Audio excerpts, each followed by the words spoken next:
सचिन पायलट केंद्रीय मंत्री रहे, राजस्थान के डिप्टी सीएम रहे, राजस्थान कांग्रेस के अध्यक्ष भी रह चुके हैं। मौजूदा समय में न तो प्रदेश की सरकार में किसी पद पर हैं और न ही संगठन में। 7 सितंबर को सचिन पायलट का जन्मदिन है।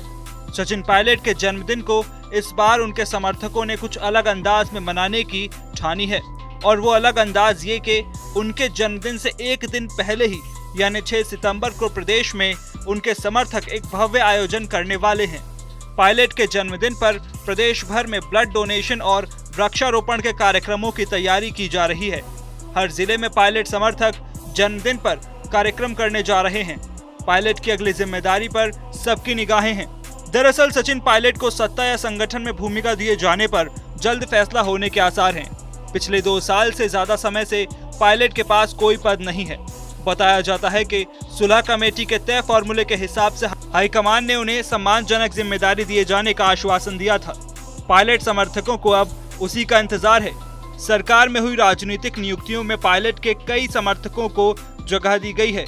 सचिन पायलट की कांग्रेस में उपयोगिता क्या है, उसे इसी बात से समझा जा सकता है कि पार्टी में बिना किसी पद पर होते हुए भी चुनाव प्रचार में सचिन की उपस्थिति स्टार प्रचारक के रूप में होती है। फिलहाल कांग्रेस के नए अध्यक्ष को लेकर गहमा गहमी और उस भावी अध्यक्ष के नाम में सचिन पायलट की भी चर्चा जोरों पर है। सचिन पायलट के साथ ही राजस्थान के मुखिया अशोक गहलोत का नाम भी अध्यक्ष पद की रेस में है। ऐसे में अंदाजा लगाया जा रहा है कि अगर गहलोत दिल्ली भी जाते हैं तो भी सचिन पायलट के पास सुनहरा अवसर है कि उनको राजस्थान की कमान संभालने का मौका मिल सकता है। अब जब पायलट समर्थकों के भव्य आयोजन की तैयारी इस बात की ओर इशारा कर रही है कि सचिन पायलट के जन्मदिन पर होने वाले कार्यक्रमों का सियासी महत्व उनकी टाइमिंग की वजह से है।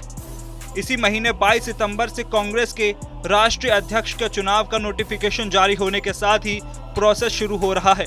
7 सितंबर को सचिन पायलट 45 साल के हो रहे हैं और पहली बार है जब इतने बड़े पैमाने पर उनका जन्मदिन मनाया जा रहा है। कोरोना काल के बाद इस बार भीड़ जुटाने पर कोई पाबंदी भी नहीं है, इसलिए पायलट समर्थक बड़ी तादाद में जुटने के प्रयास में हैं। पिछली बार 6 सितंबर को प्रदेश भर में सभी जिलों, ब्लॉक, कस्बों और गांव में समर्थकों की ओर से वृक्षारोपण करके उनका जन्मदिन मनाया गया।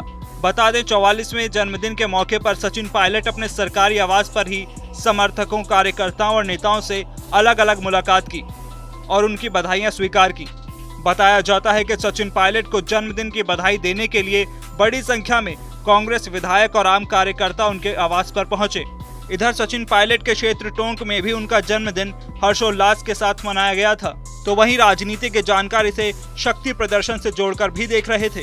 वैसे तो सचिन पायलट का जन्मदिन 7 सितंबर को है, लेकिन इस बार समर्थकों से मिलने का कार्यक्रम 6 सितंबर को रखा गया है।